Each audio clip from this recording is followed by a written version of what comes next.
condos in my market of Surrey and across the Fraser Valley are getting smaller and smaller and smaller by the day. And that's because apparently we are in a housing shortage and housing is becoming even more expensive to build. So the apparent solution to our housing crisis is to make rooms as big as bedrooms and call them apartments. Of course, this isn't for the reason of actually trying to get people into these as livable, good homes to, I don't know, raise a family in, but I think they're actually being used as a way to fool junior investors or people that are not real estate investors into thinking that they own a good asset for the future. And today I'm going to share with you the smallest condo floor plan that I have ever seen here in my local market of Surrey, British Columbia, Canada. And make sure you stick around to the end of the video because that's where I'm going to share with you the asking price for a condo like this one. And yes, there are units like this available right now on the market. But before you go ahead and click the like button for the YouTube algorithm to get this information out to other people, I want you to know that I don't want you buying this type of unit. If you absolutely want to own your home and you absolutely are some sort of minimalist who thinks living in something like this is right for you, then fine, go ahead. But if you are an investor or if you want to become an investor, I don't want you to think that units like this one are a good investment at all. Now, I'm not a big proponent of trying to rule out or put more regulations on building housing because I think that's actually one of the biggest issues that we have with not having enough housing here in the Lower Mainland.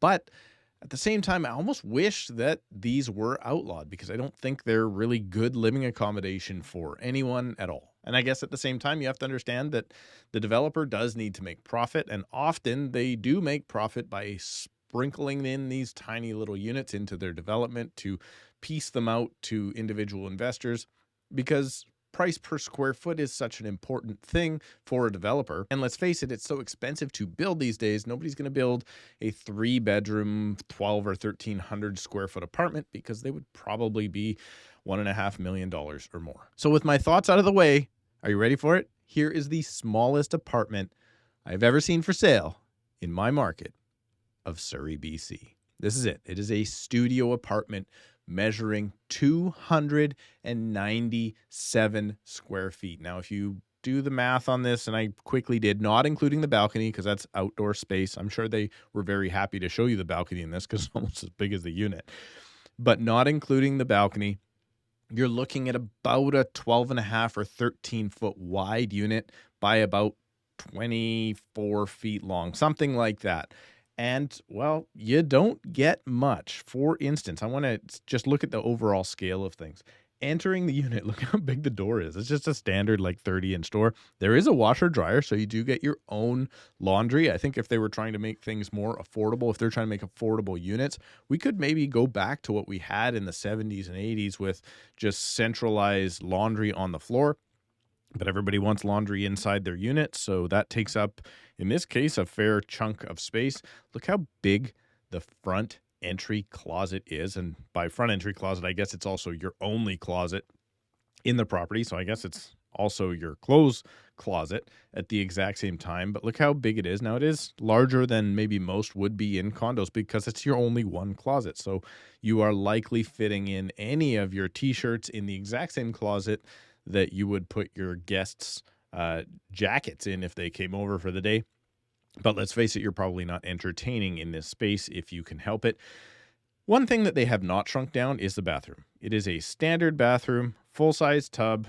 You'll notice it's obviously a single sink, but you do have some small space on either side of the sink. You haven't gone down to these micro little unit sinks that we're seeing in some of the townhouses on the powder room main floors these days.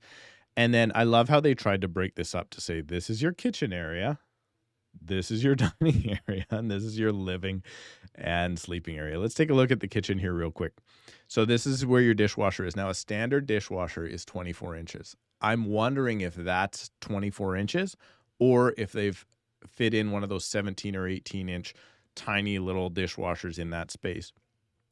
But let's just take a look at that. Let's say that is 24 inches. Well, you've got probably then about 12 inches on either side of the bathroom sink. So you've got about another, let's call it maybe 18 inches on this side. So we've got just absolutely no prep space. You're probably not really cooking. Tries to make it look like a like a 5-burner stove in this area, but probably not the case. And then we've got something like, I mean, if you're lucky, 12 inches between the oven top or the stove top here and your refrigerator. And then this space over here, I don't know what you're going to do there. Maybe you're going to put in a pantry closet, a garbage can, something. I don't really know what the heck you're going to do. Your only windows out onto the balcony area are what looks like a sliding glass door. No other windows in the entire space. I mean, it's half the wall, so I guess that's good. It's going to be fairly bright depending on which direction you're facing. Then you've got this quote-unquote dining area, which I don't think you're really going to have any sort of a real table. And, well, maybe you do, maybe you don't. I don't know. Now, in the units that I have seen that are like this, what everybody's doing is what they've done in, I guess, New York for many, many years, other places. A lot of folks are installing a Murphy bed. So that's a bed that pulls down from the wall. Underneath that bed, often you'll have like a fold-up table. So like your kitchen table would actually go there. And then, I don't know, maybe you're getting a futon and you're rolling that out, or a pull-out couch as your bed. That would be terrible for the back to sleep on continuously. But I mean, if you did, for instance, have some sort of a futon here, you don't even have a space now to put a TV anywhere. Like, maybe you put it on this wall and crank your neck over. Maybe you have I don't know. I don't know what you could do here. Maybe you have a chair. Maybe you don't even have a chair in this small of a space. This is absolutely tiny. And without any exaggeration, it is very much the size of a slightly larger than standard hotel room. Because it is a condo, you do get to have outdoor space. It is code here. Still, I believe at the moment that you have to have some sort of outdoor space.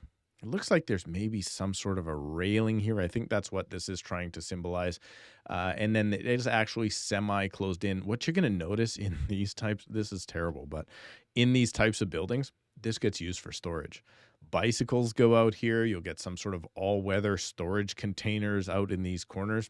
And that's really where people end up putting all of their stuff, because this is only 297 square feet. Now, as I said, if you're an investor, please don't buy those. If you're some sort of crazy minimalist and you want to go live in something like this and spend your day out, a great, like, all the power to you. I just don't think we should be building units like this, because realistically, for the cost, I don't know, they're just not worth it. I would assume the cost is actually going to be similar for what it would cost to rent. If you actually did purchase something like this to rent it, it's probably very, very similar. But now I will share with you exactly what you can buy this unit today on the market for. And if you haven't already guessed, make sure you go ahead and guess down below. This unit and others like it are currently on the market for $299,000, or roughly an asking price of $1,000 per square foot. And just for a reference point, I live in the city of Surrey, which is about a 35 to 45 minute trek into downtown Vancouver. Let me know what you think of this tiny little floor plan, and if you would live in something like this, or if you would even bother investing in a property like this, because, well, will this even be an investment for the future? Personally, I don't think so. Thank you so much for subscribing, clicking the like button, and we'll see you in a couple of days.